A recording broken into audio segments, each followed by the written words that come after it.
आज जो हम प्रोबेबिलिटी में लास्ट लेक्चर तो आपकी 11th की प्रोबेबिलिटी चल रही थी, आज आपकी क्लास 12th की प्रोबेबिलिटी स्टार्ट होगी। ये प्रोबेबिलिटी आपकी 11th में भी, आपकी प्रोबेबिलिटी 12th में भी है।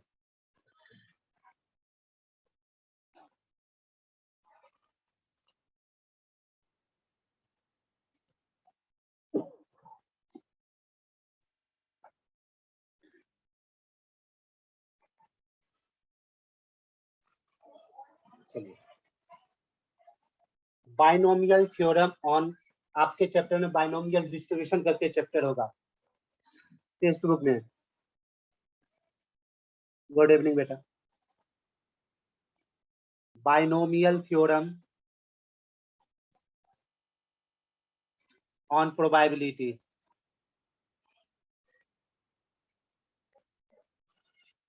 बाइनोमियल थ्योरम तो सभी को पता होगा, इसमें तो कोई डाउट नहीं है। बाइनोमियल थ्योरम सबको पता है ना, यही ना होते एक्सपेंशन, रिवाइज कर देते हैं x plus Y raise to N equal to N C zero X raise to N Y raise to zero plus N C one X raise to N minus one Y, फिर आपका N C two X square N minus two Y square, last term होता है N C N X raise to zero Y raise to zero होती है, जहां x आपका decrease करता है, y आपका इंक्रीज। अब देखिए binomial theorem on probability. Suppose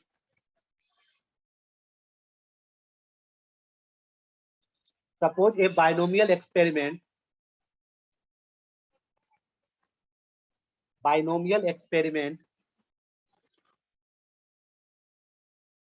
suppose a binomial experiment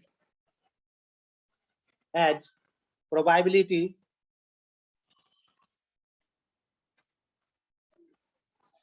of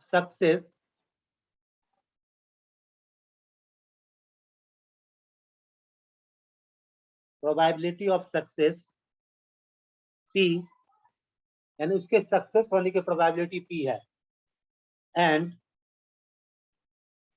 that of failure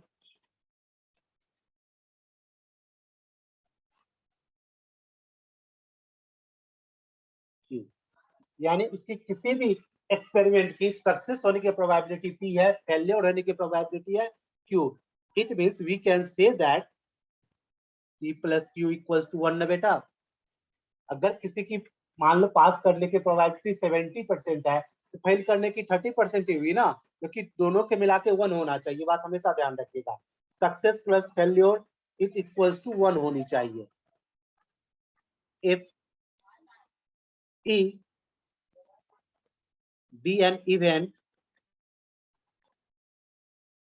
and let x equals to number of successes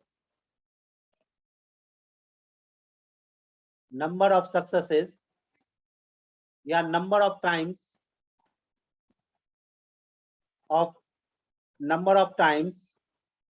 of event E occurs in n tries. Clear? Then the probability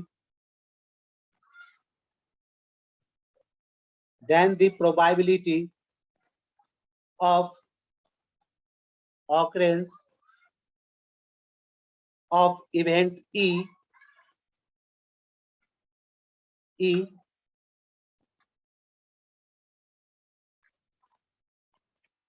is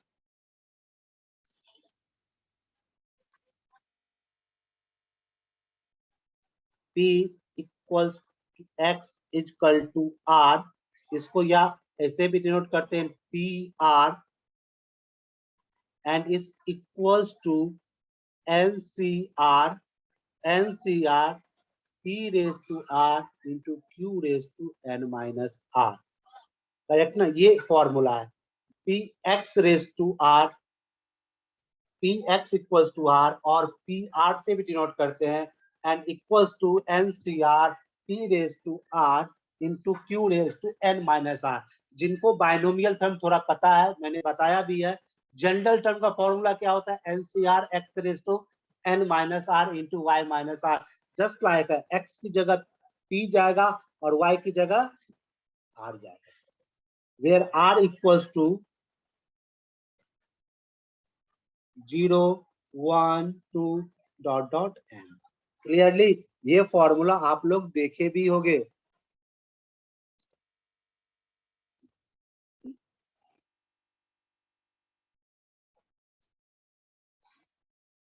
clear? कहीं किसी को कोई dot है तो बेटा बताइए। अगर किसी को भी कोई डॉट है बेटा पूछिए फटाफट। Formula P X equal to R, P X equal to R formula है nCr P raise to R into Q raise to R, where P is the success, Q is the failure and P plus Q must be equals to 1। इस पे question देखते हैं पहले।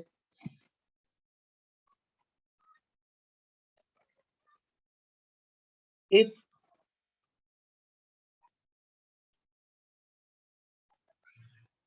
if on an average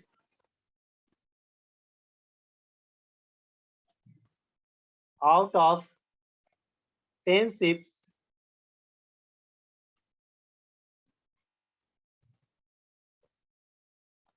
10 ships, one is drawn, then what is the probability? The probability that out of 5 ships,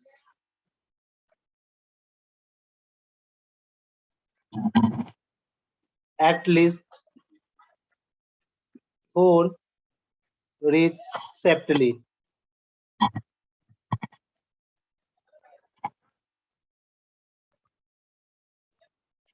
Safely.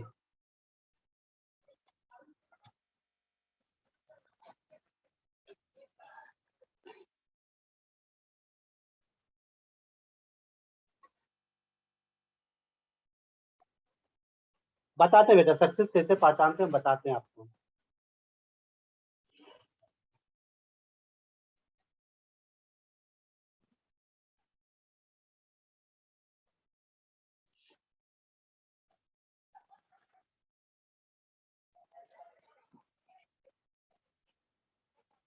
अब इस question को पढ़िए। Question में क्या करा? If on average out of 10 ships one ship is drawn, then what is the probability that out of 5 ships at least 4 ships reach safely? अगर safely हम पहुंच जाएंगे तो हमारा सक्सेस हुआ ना। अगर हम सेफली पहुंच जाए तो हमारा सक्सेस हो गया, यानी पी हमारा सक्सेस हुआ, सेफली पहुंचना। क्लियर? इस तरह क्वेश्चन के वर्ड से भी हम लोग पहचान लेते हैं करना क्या है। Let P be the probability that a ship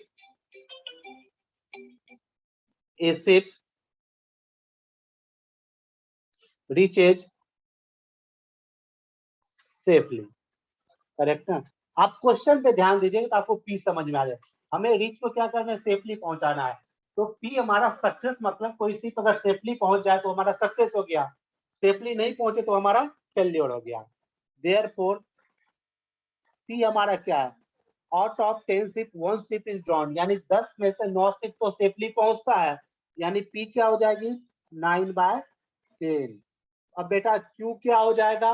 1 minus P, 1 minus 9/टी, यानी 1/10, क्योंकि P plus Q equals to 1, ये तो हम लोग जानते हैं। Let X be the random variable,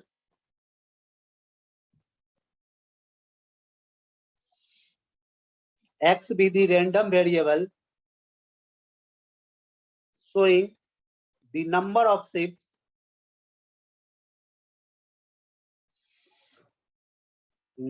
ships reaching safely।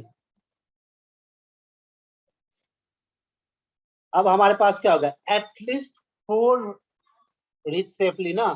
5 में से कम 4 सेफली चाहिए, 4 भी हो सकते हैं और 4 भी हो सकते हैं। देन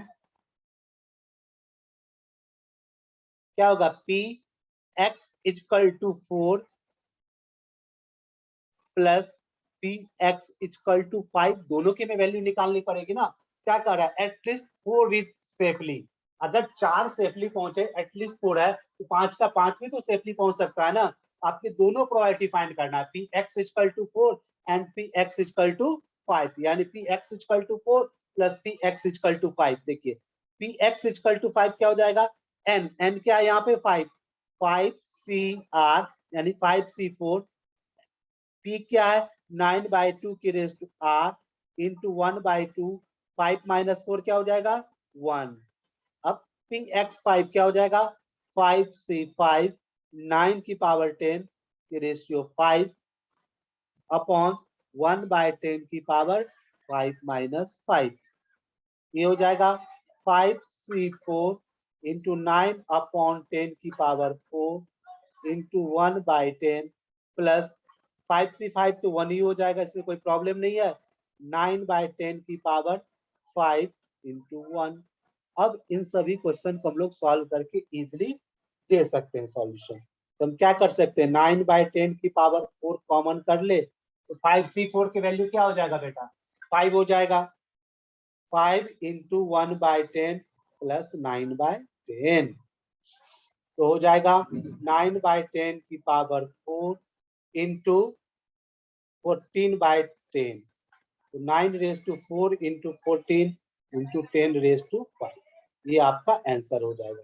बताइए किसी को कोई डाउट, अब भी सक्सेस और फेल्योर पहचानने में किसी को कोई डाउट है तो बेटा बोलिए। किसी को भी सक्सेस और फेल्योर पहचानने में जो आपको पूछा जा रहा है सक्सेसफुली, वो आपका सक्सेस हो जाएगा, बाकी आपका फेल्योर हो जाएगा। अब देखो बेटा कहीं भी किसी को कोई डाउट है तो बेटा पूछिए। और ये आपका 12th का चैप्टर है और 12th टेक्स्ट बुक में ये बहुत सारे क्वेश्चन यहाँ दिए गए हैं।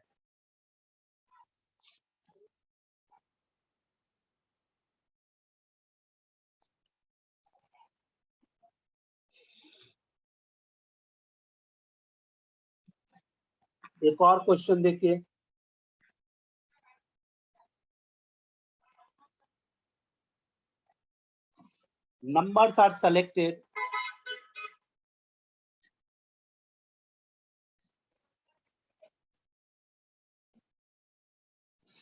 numbers are selected at random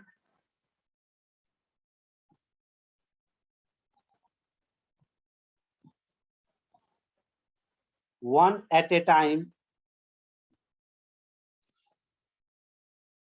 from the numbers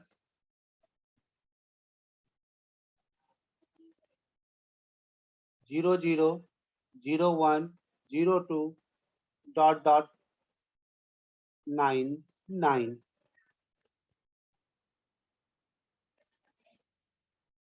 with replacement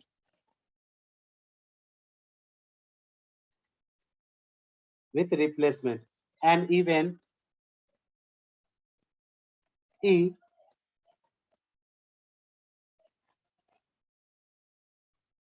it occurs if and only if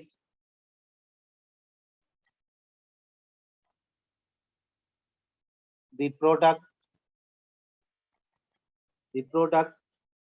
of the 2-digit number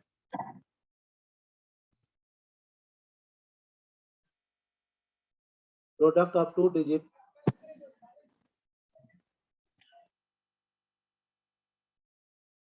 of a selected number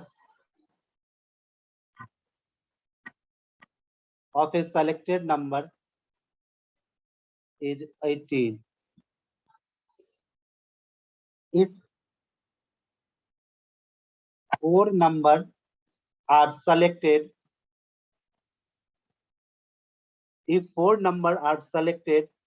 then the probability that E occurs at least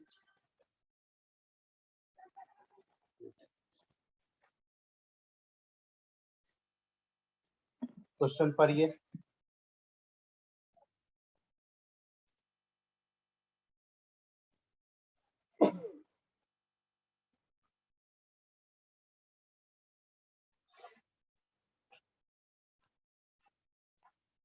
question क्या कह रहा है?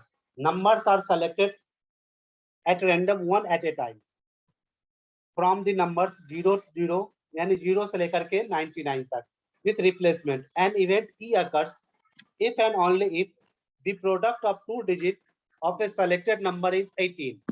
If four numbers are selected, then the probability that E occurs at least 3 times.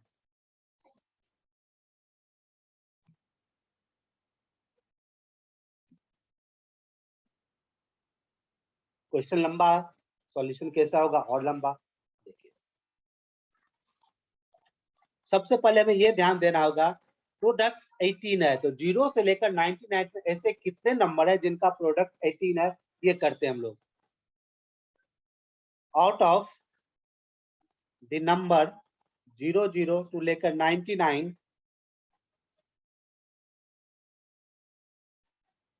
those numbers the product of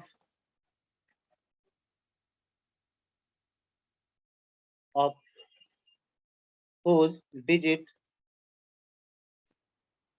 is 18 कौन से होंगे बेटा? 29, फिर क्या हो जाएगा? 36, फिर क्या हो जाएगा? 63, फिर क्या हो जाएगा? 92। यानी ऐसे 4 नंबर है जिनका प्रोडक्ट क्या हो जाएगा? 18 के बराबर, only on P. Therefore P क्या हो जाएगा? 4/100 ना, यानी 1/25। ये सक्सेस हो गया बेटा, क्योंकि हमें प्रोडक्ट ऑफ 18 देखना है। तो प्रोडक्ट ऑफ 18 कितने नंबर है? 4 नंबर है, क्योंकि प्रोबेबिलिटी क्या होगी? 4/100, 1/25। तो इनका फेल्योर क्यों क्या हो जाएगा? 1 - 25/25, that is 24/25, because p + q = 1। E occurs in four selection, then E occurs at least 3 times or 4 times. If 4 numbers are selected, then the probability that E occurs at least 3 times, कम से कम 3 times। आपको क्या पूछा जा रहा है? P x = 3 plus P x = 4, यही दोनों पूछा जा रहा है। 4 नंबर सेलेक्टेड है, कम से कम 3 बार आना चाहिए, 3 भी हो सकता है और 4 भी हो सकता है। अब आपके पास फॉर्मूला है, n क्या है? 4c, r क्या है? 3, 4c3 इंटू p क्या है? 1/25 की power 3 into 24/25 power 1 plus 4c4 1/25 की पावर 4 अपॉन 24/25 की पावर 0। ये आ गया। अब इसका आप सॉल्यूशन करके आंसर दे सकते हो। क्लियर ना? बताइए। तो इनका आंसर जब सॉल्व कीजिएगा 97/390,625 आएगा। क्लियर? बताइए बेटा, बाइनोमियल डिस्ट्रीब्यूशन में किसी को कोई दिक्कत? हमें सिर्फ पकड़ना है सक्सेस क्या है हमारा, फेल्योर क्या है। सक्सेस मतलब P, फेल्योर मतलब Q। तो P + Q = 1। एक ही प्रोबेबिलिटी आपको गिवन होगी, चाहे वो सक्सेस की गिवन हो चाहे फेल्योर की गिवन हो। दोनों में से दोनों नहीं गिवन है, कोई एक ही गिवन होगी आपको।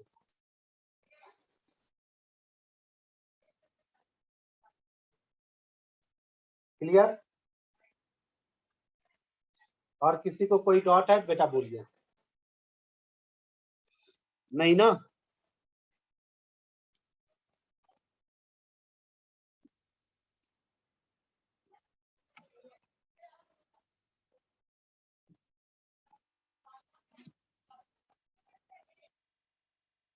Next question is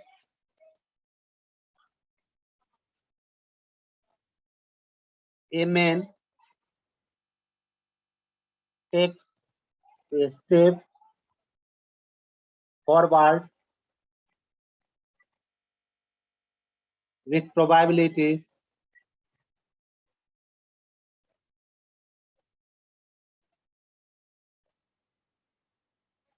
with probability 0.4 and backward with probability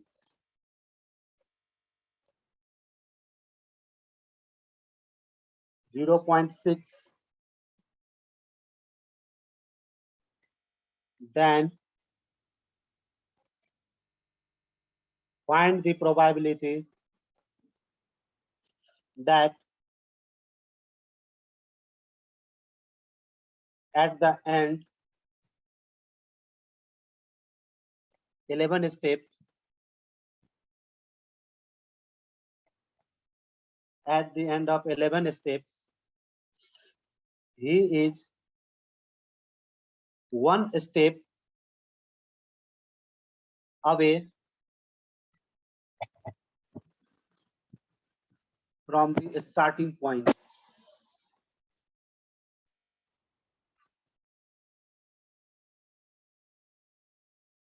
From the starting point. Solve कीजिए.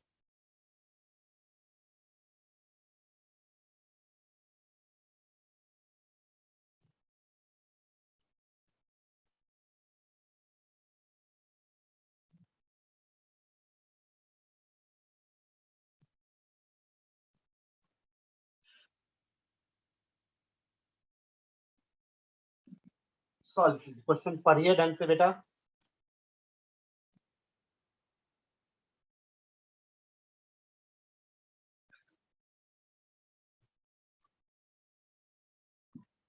क्वेश्चन क्या कर रहा है? A man takes a step forward with probability 0.5. Forward जाने की प्रोबेबिलिटी 0.5 है और बैकवर्ड आने की प्रोबेबिलिटी 0.6 है. Find probability that at the end of 11 step is one step away from the starting point. यानी स्टार्टिंग पॉइंट से वन स्टेप वो ज्यादा है. क्या मतलब हम लगा सकते हैं बताएं?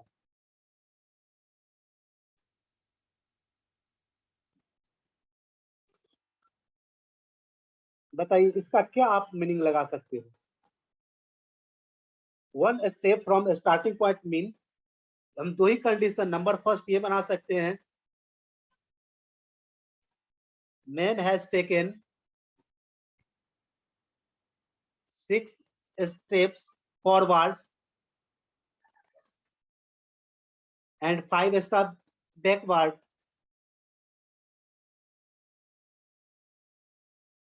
यही निकाल लगा सकते हैं. या तो 6 स्टेप आगे लिया और 5 स्टेप पीछे लिया, तभी वन का difference.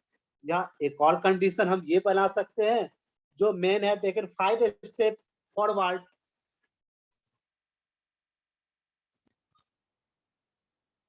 taken 5 steps forward and 6 steps backward.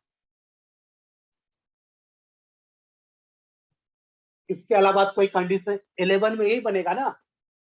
या तो 6 स्टेप हम आगे जाए और 5 स्टेप पीछे है, या तो हम 5 स्टेप आगे जाए और 6 स्टेप पीछे है. हम स्टेप जो फॉरवर्ड ले रहे हैं उनको हम लोग सक्सेस मानते हैं. स्टेप फॉरवर्ड को क्या मानते हैं हम लोग? सक्सेस फॉरवर्ड मानते हैं. Taking movement one step forward as success. तो प्रोबेबिलिटी ऑफ सक्सेस क्या हो जाएगा बेटा? 0.4. तो प्रोबेबिलिटी ऑफ फेल्योर क्या हो जाएगा? 0.6. यानी P equal to 0.4 and Q equal to 0.6. तो रिक्वायर्ड प्रोबेबिलिटी क्या हो जाएगा? P x equal to 6 plus P x equal to 5. दोनों का 6 हमारा फॉरवर्ड पहला कंडीशन, दूसरा हमारा 5 फॉरवर्ड. यह क्या हो सकता है? 11C6 इंटू P क्या है? 0.4 की पावर 6 इंटू 0.6 की पावर 5. प्लस 11C5 0.4 की पावर 5 इंटू 0.6 की पावर 16 होगा। इनका कैलकुलेशन करके आप आंसर दे दीजिए। जब इनका कैलकुलेशन करके आंसर आएगा तो 0.37 इनका रिक्वायर्ड आंसर आएगा। बताइए, किसी को कोई डाउट है तो बेटा पूछिए।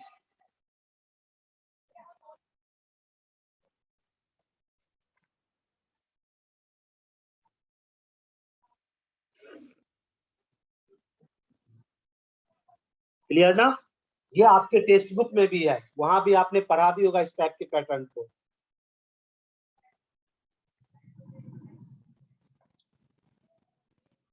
कुछ आपको नोट पॉइंट हम लिखा दे रहे हैं, उस पर जाकर गौर कीजिएगा। Remark,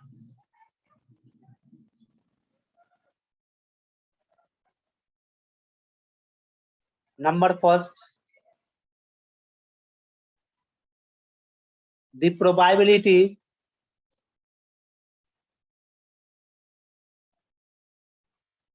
of getting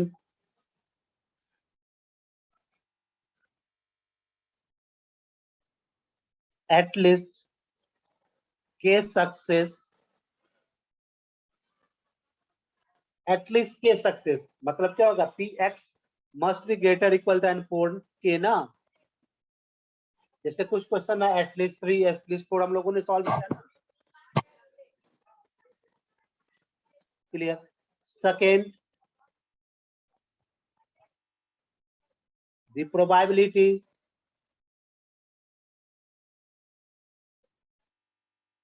of getting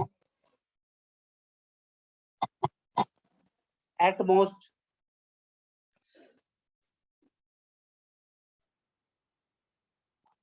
k success, maximum k success हो तो कहां से कहां तक होगा, p 0 less N equal than r, यानी 0 से k की बीच। अगर एटमोस्ट 2 पूछा गया तो 0 होगा, 1 होगा, 2 होगा।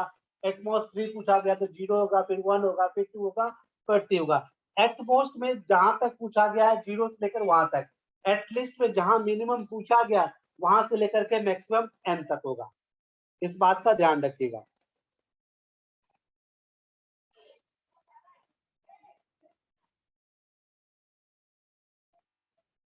नंबर 3,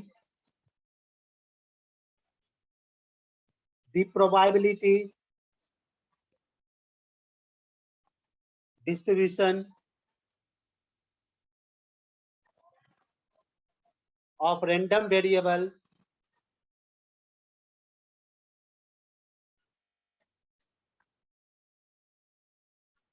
x is, टेबल तो आपको बना के दिया ही गया होगा, याद है? कुछ इस तरह का टेबल बना होगा, यहाँ x बनता है, यहाँ इसे हम लोग बोलते हैं प्रोबेबिलिटी डिस्ट्रीब्यूशन टेबल। इस पे 1 मार्क्स रहता है। फर्स्ट पॉइंट मानते हैं 0, ये हो जाएगा q रेज टू n। फिर 1 पे आ जाएगा आपका nc1 p q raise to n minus 1।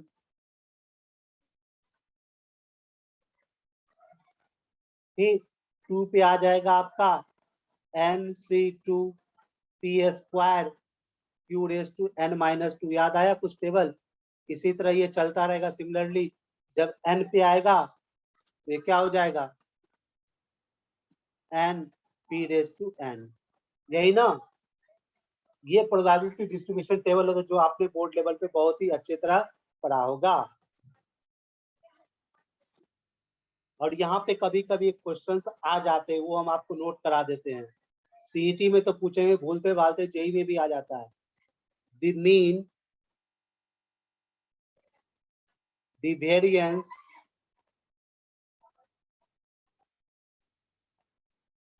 And the standard deviation यानी SD of binomial distribution is, क्या होगा, मीन क्या होगा, एनपी। तो mean equal to N into P, variance equal to N P Q, और स्टैंडर्ड डेविएशन क्या होता है, square root of variance N P Q. समझ गए ना, ये क्वेश्चन कभी कभी आ जाते हैं जेई में। लास्ट ईयर जेई में तो वेरिएंस निकालने के लिए डायरेक्ट पूछ गया था। एन आपको पता है नंबर ऑफ ट्रायल, पी क्या है सक्सेस, क्यू क्या है फेल्योर। क्लियर ना, इस पॉइंट को दिमाग में रखिएगा। बाकी टेबल तो आपको बोर्ड लेवल पे बनाने के लिए सिखाया ही गया होगा, ये बायनोमियल डिस्ट्रीब्यूशन टेबल कहलाता है। क्लियर ना, इसमें किसी को कोई डाउट है तो बेटा पूछिए।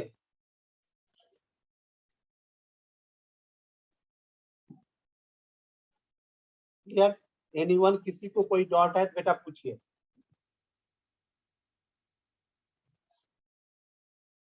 लास्ट वाले में देखिए, लास्ट वाला जो है ना, आपको मीन वेरिएंस और स्टैंडर्ड डेविएशन, एक तो स्टैटिक्स में होती है वो हम लोग अलग, लेकिन बायनोमियल डिस्ट्रीब्यूशन प्रोबेबिलिटी में भी मीन निकाला जाता है। तो मीन का formula n into P, N number of trial P success, variance N P Q, N number of trial P success Q failure, और standard deviation is the square root of variance. ये आपको इस फॉर्मूले को याद रखिएगा, इस फॉर्मूले को आप याद रखिएगा, इनका यूज होता है क्वेश्चन के, बताते हैं कैसे यूज होता है। क्लियर ना,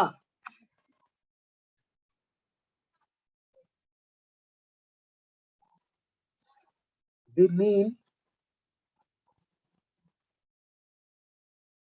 mean and variance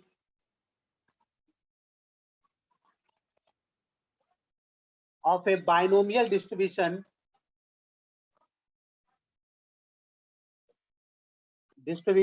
binomial variable जो भी हो, x are 2 and 1, यानी मीन क्या है 2 और वेरिएंस क्या है 1। Find the probability that x takes values greater than 1.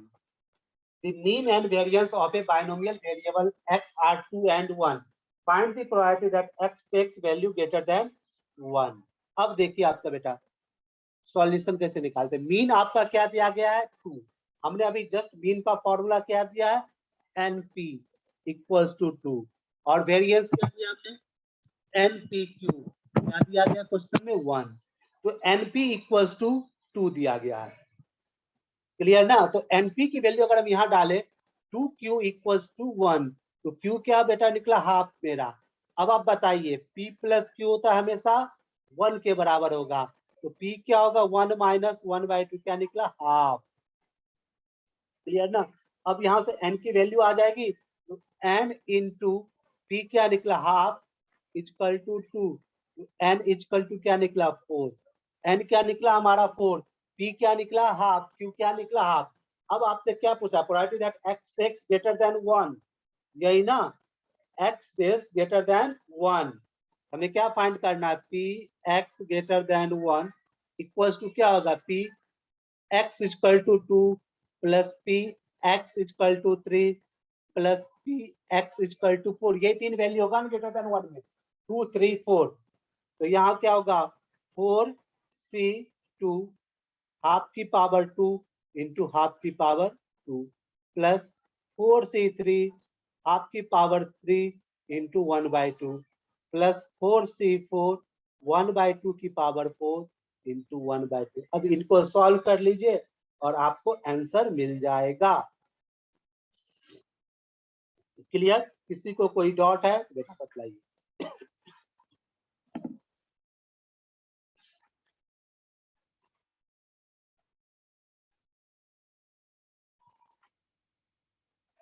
तो हम लोग डायरेक्ट क्या करें 1/2 की पावर 4 कॉमन कर ले, क्या होगा 4c2 plus 4c3 plus 4c4, इनको सॉल्व कर लीजिए आपको आंसर आ जाएगा।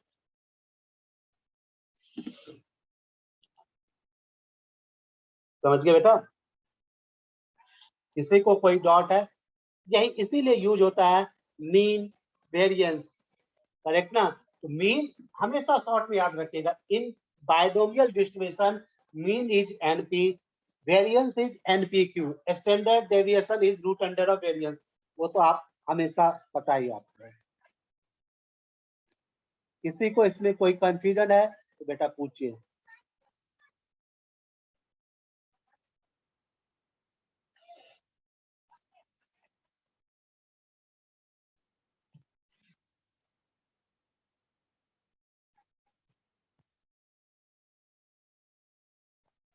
write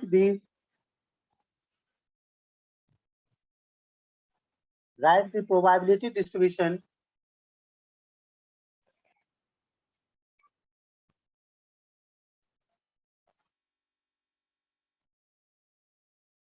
when 3 coins are tossed।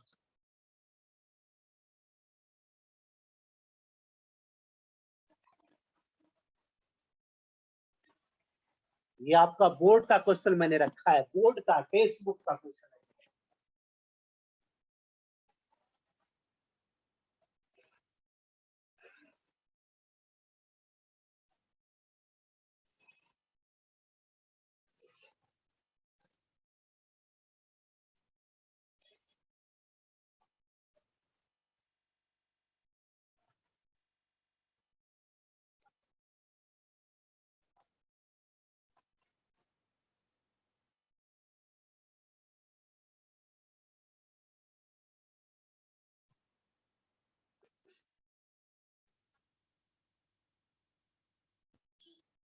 ये आपका बोर्ड का क्वेश्चन है बेटा, आप लोग अच्छे से टेक्स्ट बुक में किए होंगे।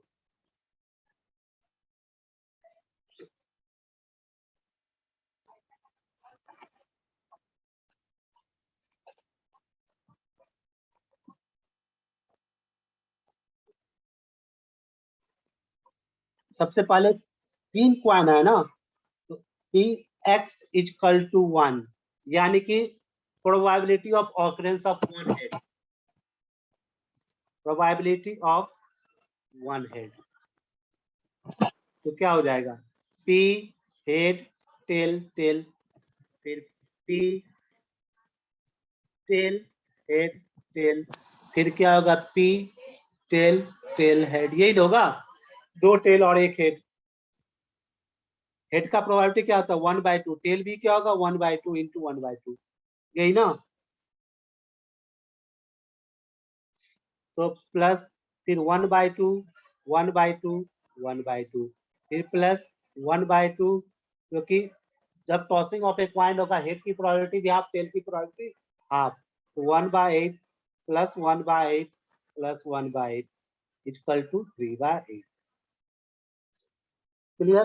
कहीं कोई कंफ्यूजन है तो बताइए। अब सेकेंड कंडीशन ये मानते हैं पी एक्स इक्वल टू 2, यानी कि प्रोबेबिलिटी ऑफ 2 हेड। तो क्या हो जाएगा, P H H tail, P H tail head, या पी टेल हेड हेड, यही ना। तो ये भी हो जाएगा 1/2 1/2 1/2 प्लस 1/2 1/2 1/2 प्लस 1/2 1/2 1/2, ये हो जाएगा, ये भी हो जाएगा 3/8। अब हम लोग लास्ट कंडीशन मानते हैं, यानी कि प्रोबेबिलिटी ऑफ 3 हेड।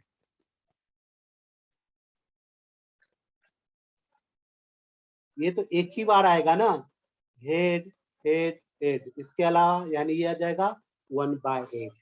अब आपका टेबल कैसे बनाते हैं आप लोग को अच्छे से याद होगा, यही ना। ये x हो जाता था, ये पी एक्स हो जाता था। अब 0 का प्रोबेबिलिटी क्या है, 3/8। सॉरी 1, 0 पे नहीं है, ये 1 पे है। 0 पे तो 1/8 होगा, एक भी हेड नहीं होगा। तो फिर 1 पे कितना है, 3/8। फिर 2 पे कितना है, 3/8। फिर 3 पे कितना है, चलो यही ना टेबल आपका बना। Such type of representation is known as binomial distribution table. यही शायद आपको बताया भी गया होगा।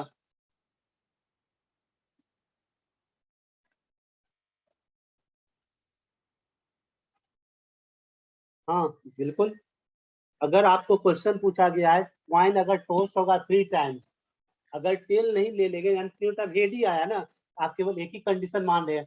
अगर हम कॉइन को 3 टाइम्स टॉस कर रहे हैं तो क्या हो सकता है, फर्स्ट बार हेड आए, सेकेंड बार टेल आए, फिर टेल आए, या पहली बार टेल आए, इस तरह की पॉसिबिलिटी हमें डिसाइड करना पड़ेगा। क्लियर? और कोई कंफ्यूजन है तो बताइए। अगर किसी को और कोई कंफ्यूजन है तो बेटा बताओ। ये आपके टेक्स्ट बुक का ऑलमोस्ट क्वेश्चन है।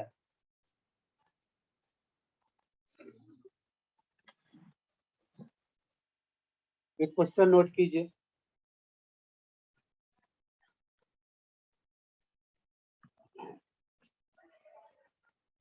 Two events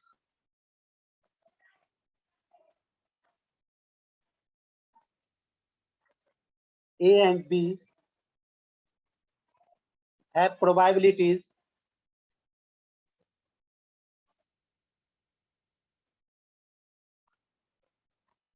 0.25, 0.50. The probability that both A and B occur simultaneously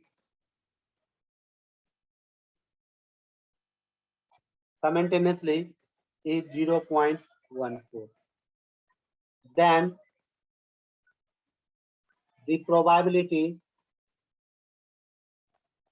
that neither A nor B, option A 0.39, option B 0.25, option C 0.11, option D. Question ये पूछा रहा है two events A and B have the probability 0.25 and 0.5. The probability that both A and B occur simultaneously is 0.4. Then the probability that neither A nor B occurs.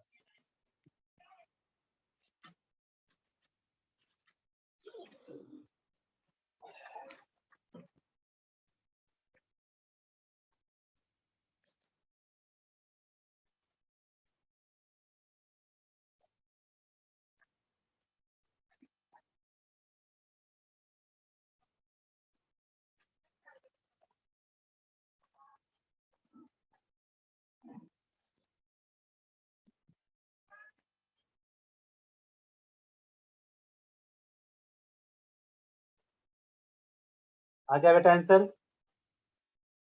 Neither occur.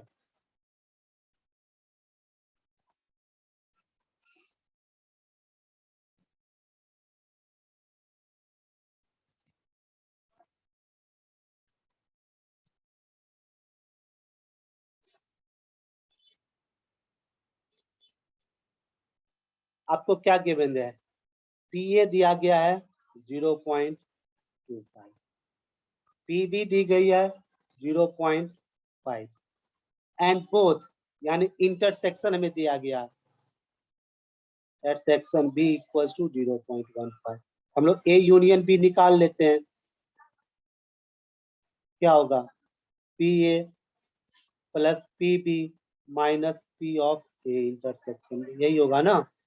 P A क्या होगा 0.25 plus 0.50 minus 0.1, यानी 0.75 minus 0.14, 0.61, यानी total होने की। अब ये neither पूछ रहा है, नाइदर मतलब हमसे क्या पूछ रहा है, P A union B complement, यानी 1 minus P of A union B, 1 minus 0.61 तो 0.39। बताइए किसी को कोई डाउट है इस क्वेश्चन में?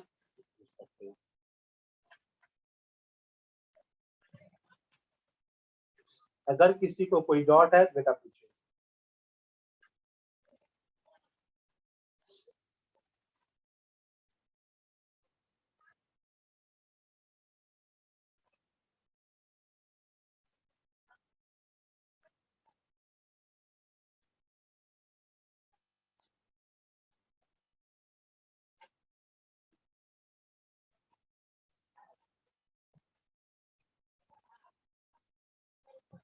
देखिए इसमें प्रोबेबिलिटी है ना, थोड़ा दिमाग इसमें क्या क्वेश्चन पढ़िए आप।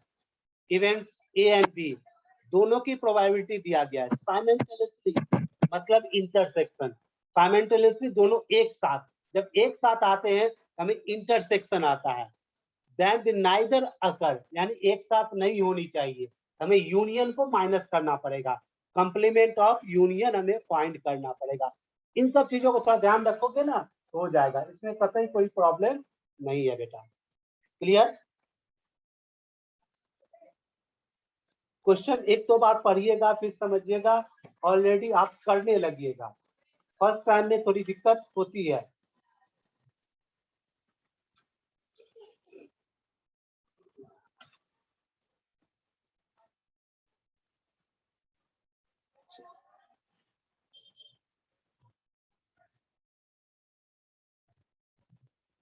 चलिए क्वेश्चन और देखते हैं।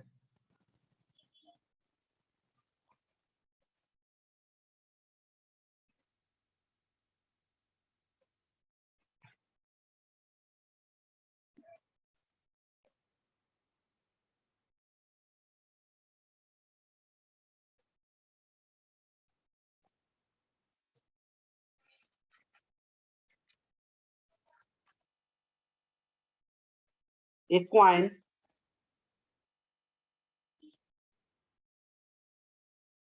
A fair coin is tossed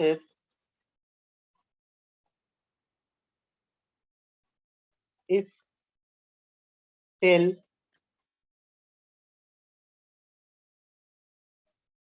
appears on first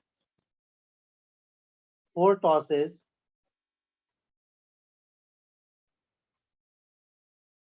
Find the probability of head appearing on 5th toss. Option A 1/2, 1/32, 31/32, D 1/2. Solve.